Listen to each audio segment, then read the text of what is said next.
Senator, I would say this, is that during COVID, when many poll workers were unavailable, many state and local jurisdictions But you can understand, I understand during COVID, but you can understand that when there's a trust deficit, right? When the President of the United States says we have to go after the enemy within, and that if he loses an election, it's because it was rigged, his words, that the idea that we put uniformed military surrounding polling locations, for you to not understand what that means to the American public, the playbook of authoritarianism that I've seen as a CIA officer play out over and over and over again in other countries, for you not to understand that that sends a shiver down the spine of every American, and should, whether you're a Democrat or Republican, that's why there's a trust deficit, is because there are some circumstances in which you would use the military in the middle of our democracy like that. And I continue to believe it's not our uniformed military that have a problem, it's the leaders who are directing them and these missions. Thank you, and I join the rest of my colleagues in recognizing the 2 West Virginia guardsmen who were shot in one fatal shooting, and thank them and their families for what they've done. I guess, you know, my questions are for you, Mr. Young. You're the #2 lawyer at the Department of Defense. You've come before this committee before. You know, a couple of weeks ago, a couple of us here on this committee and others put out a video talking about unlawful orders, because we were getting so many people in uniform coming to us and saying, I just don't know if I'm going to be asked to do something that is illegal. I don't know how to handle that. Do you believe that any president can issue illegal orders? Is it possible for a president of the United States to issue illegal orders that the U.S. military should reject? Senator, that's theoretically possible. Okay. And, you know, I think in the past, then Major Hegseth in 2016 said that the military has a responsibility to reject illegal orders. Attorney General Bondi last year wrote that military officers are required not to carry out unlawful orders. Can you give me an example of what would be an unlawful order of any kind? Senator, I would say that the oath that this Congress has prescribed in 10 Just an USC example. 502 Just an example. Like we've prosecuted people, right, for carrying out illegal orders. So tell me is there just in give that me example, any example? Senator, the one that would come to mind would be the My Lai massacre from where a young platoon leader issued that. It was not the President of the United States.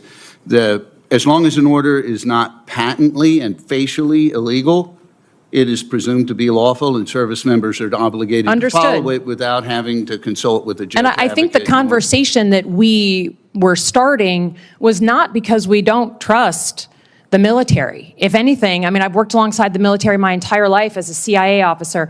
It's that the decision makers and the words coming out of the mouth of the commander-in-chief using our cities as, quote, training grounds, those are the things, going after, quote, the enemy within, does not give us confidence that this president is going to always use the military in an apolitical way that's exclusively meant on protecting the United States.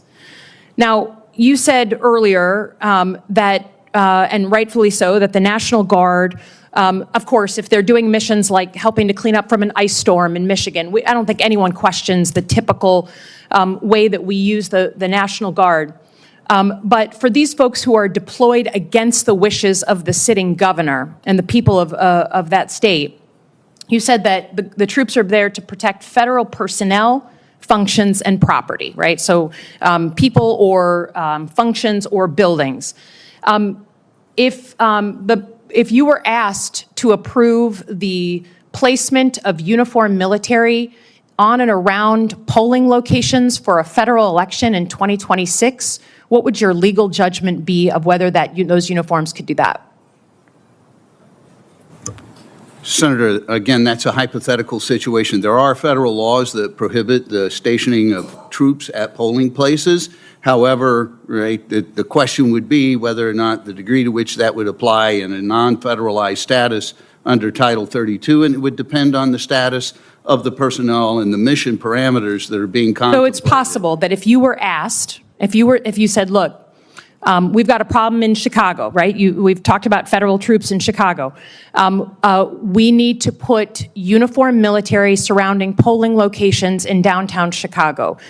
Are there circumstances in which you would approve that? Senator, I would say this, is that during COVID, when many poll workers were unavailable, many state and local jurisdictions But you can understand, I understand during COVID, but you can understand that when there's a trust deficit, right? When the president of the United States says we have to go after the enemy within, and that if he loses an election, it's because it was rigged, his words, that the idea that we put uniformed military surrounding polling locations, for you to not understand what that means to the American public, the playbook of authoritarianism that I've seen as a CIA officer play out over and over and over again in other countries, for you not to understand that that sends a shiver down the spine of every American, and should, whether you're a Democrat or Republican, that's why there's a trust deficit, is because there are some circumstances in which you would use the military in the middle of our democracy like that. And I continue to believe it's not our uniformed military that have a problem, it's the leaders who are directing them and these missions. Thank you, Senator. Senator Rosen, you're recognized. Thank you. Well, I want to thank Chairman Wicker and Ranking Member Reed for holding this hearing. And like the rest of my colleagues and all Americans, my heart breaks for the murder of Specialist Sarah Beckstrom and the shooting of Staff Sergeant Andrew Wolf, who is thankfully recovering. My deepest condolences go out to their families, to the members of the West Virginia National Guard. And there's no question that American cities like Washington, D.C. face real public safety challenges. We need to tackle those directly by supporting and investing in local law enforcement. We need to strengthen community policing strategies. We need to address the root causes that drive crime. And sending the National Guard into communities, as my colleagues have suggested, is not a long-term solution or any solution to crime in our cities. It's a show of force that removes our guardsmen from the essential missions that they perform at home, like the Nevada Air National Guard's 151st Airlift Wing, which flies the very dangerous C-130 mission of fighting wildfires throughout the mountains of western United States. It also unfairly erodes the National Guard's standing with the American people. It needlessly puts guardsmen in harm's way without the legal means to effectively police American streets.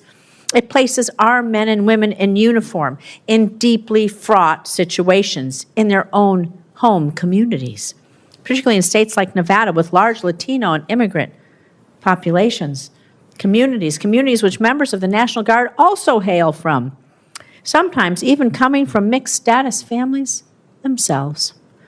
Deploying guardsmen along ICE raises real concerns about trust and community safety. We cannot ask our guardsmen to shoulder missions that strain their relationship with the communities that they proudly serve.